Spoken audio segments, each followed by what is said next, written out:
سراج صاحب 205 اگر دن ہو جائیں تو پھر اکتوبر کے آس پاس ہی نہیں پہنچ جائیں گے؟ پھر تو وہی بات ہو گئی جو الیکشن کمیشن کہہ رہا ہے، جو حکومت کہہ رہی ہے، پھر دوسرے فریق کی بات کہاں گئی؟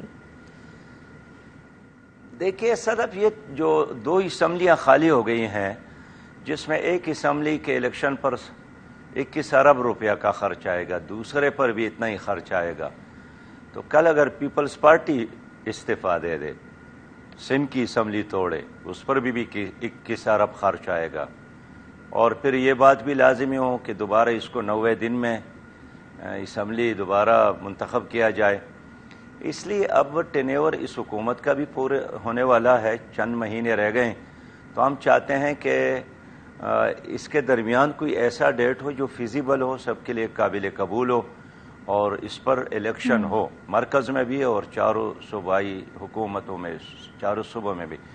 اب 2 مہینے پی ڈی ایم کی حکومت اور آگے جائیں یا 2 مہینے کم ہو جائے، اس سے تو کوئی فرق اور کوئی انقلاب نہیں آئے گا، لیکن قومی کنسنسس، اتفاق رائے، یہ تو بہت بڑی غنیمت ہے اگر نصیب ہو جائے۔ اچھا دیا کہ ہم بند گلی میں ہیں، اسی وجہ سے آپ یہ کہتے ہیں کہ چاہتے ہیں سب مل بیٹھیں۔ اس وقت جو ہم حالات دیکھ رہے ہیں مقننہ ورسس عدلیہ، تو جہاں عدالت فیصلہ دیتی ہے، چاہے کوئی کسی کو فیصلہ پسند آئے نہ آئے، قراردادیں آ جاتی ہیں۔ آپ کے خیال میں یہ کتنا سنگین معاملہ ہے؟ جس طریقے سے پارلیمنٹ سے روکا جا رہا ہے، حکومت ہر حد کو جانے کو تیار ہے عدالتی فیصلے پر عمل درآمد نہ کروانے کے لیے، تو یہ کہاں جاتے ہوئے دیکھ رہے ہیں معاملہ؟ دیکھیں، سپریم کورٹ نے کل خود ہی ایک عندیہ دے دیا ہے، ایک راستہ دے دیا ہے کہ پہلے تو کل چیف جسٹس نے کہا کہ 4 بجے تک کوئی فیصلہ کر لے۔ ظاہر ہے یہ تو ایسا نہیں ہے کہ 4 بجے میں 2 گھنٹے میں سب لوگ اویلیبل ہو، کلاس روم تو نہیں ہے نا جی، سیاسی لیڈرز ہے، ہر ایک کے اپنی مصروفیات اور اپنی ضروریات ہوتے ہیں، تو اب 27 تاریخ دیا ہے، تو 27 تاریخ اس لیے دیا ہے کہ آپ کنسنسس ڈیولپ کر لے۔ وہ کنسنسس ڈیولپ کرنے کا مطلب نہیں تھا کہ آپ 14 تاریخ ہی پر اتفاق کر لیں، ان کا مطلب یہ تھا کہ کسی بھی تاریخ پر آپ اتفاق کر لیں، لیکن ہمیں ایک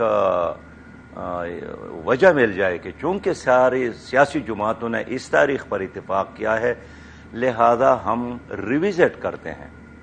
تو اب بھی عدالت کے ساتھ ایسا نہیں ہے کہ کوئی فیصلے کرنے کے اختیار نہیں ہے، وہ اپنے فیصلے کو ریویزٹ کر سکتے ہیں۔ آپ نے دیکھا ہوا قرآن کریم تو پڑھا ہے کہ قرآن کریم میں بعض آیات ایسے ہیں جو اللہ تعالیٰ نے نازل کی ہے، لیکن اللہ رب کریم نے ان آیاتوں کو واپس بھی لیا ہے۔ قرآن کریم میں موجود ہے لیکن واپس لیا ہے، اس کی جگہ اور آیات نازل فرمائی ہیں۔ تو میں اس لیے کہنا چاہتا ہوں کہ یہ تو انسانوں کا معاملہ ہے، معاشرے کا معاملہ ہے، کوئی دیوانے مسئلہ نہیں ہے، کوئی فوجداری مسئلہ نہیں ہے، یہ تو 23 کروڑ عوام کا مسئلہ ہے۔ تو میں نے اس لیے کل سپریم کورٹ سے کہا ہے کہ آپ مہربانی کر لیں اور یہ سیاستدانوں کے حوالے کر لیں کہ وہ خود ڈیٹ طے کر کے آپ کو بھی بتائیں اور پوری قوم کے سامنے وہ بات آئے گی، اس لیے کہ یہ بہت سنگین مسئلہ ہے، کوئی سادہ مسئلہ نہیں ہے۔ بالکل۔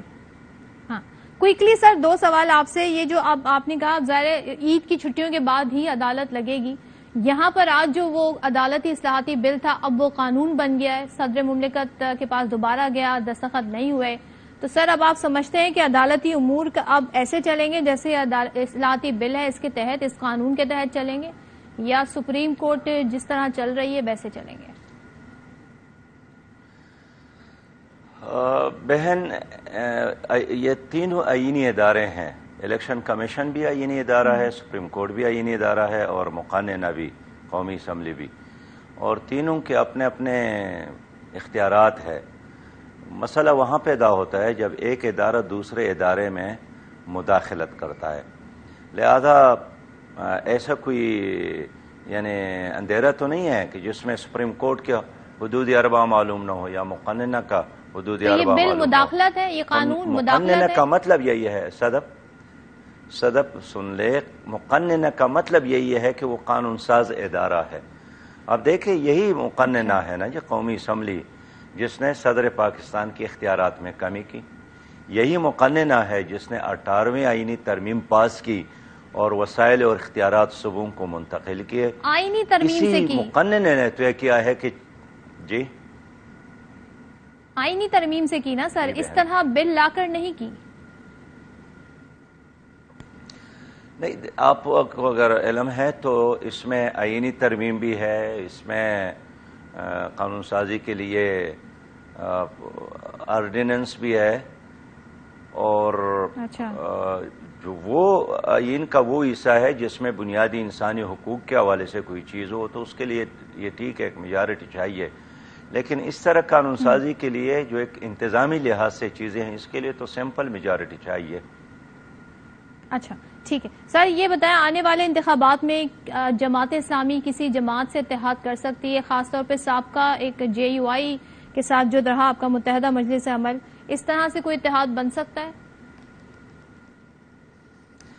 جماعت اسلامی چاہتی ہے کہ عوام ہمیں اس بار ووٹ دے. جماعت اسلامی ہی ایک آپشن ہے. باقی تمام سیاسی جماعتوں نے حکومتیں کی ہیں اور اس وقت بھی حکومتوں میں ہیں. اگر وہ کوئی خیر پہنچا سکتے تھے تو پہنچائے نا، کس نے ان کو روکا ہے؟ اگر ڈیلیور کرنا چاہتے ہیں تو ڈیلیور کرے نا، کس نے ان کو منع کیا ہے؟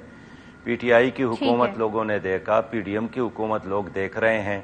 اس لیے اب متبادل اس ملک میں صرف جماعت اسلامی ہے جو ایک جدید اسلامی ریاست بنا سکتی ہے، چلا سکتی ہے.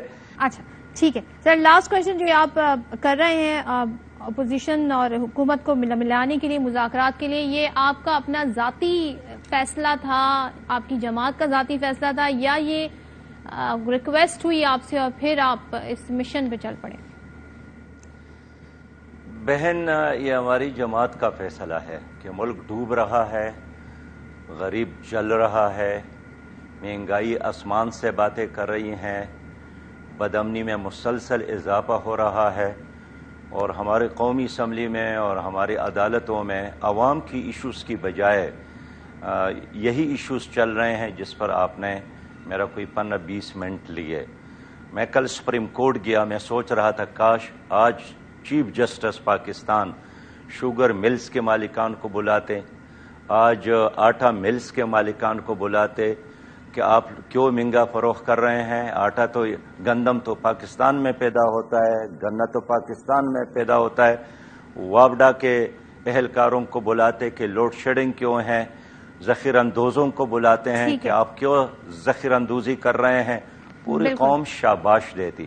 تو ان حالات میں ہم نے محسوس کیا کہ جب ملک جل رہا ہے اور غریب ڈوب رہا ہے تو اس کے بچانے کا ایک ہی واحد راستہ ہے کہ الیکشن ہو جائے اور ایک ایسی حکومت ہو جو ان بکیڑوں سے نکلے اور قوم کی بنیادی مسائل پر کچھ سوچے اور عملی اقدامات کرے.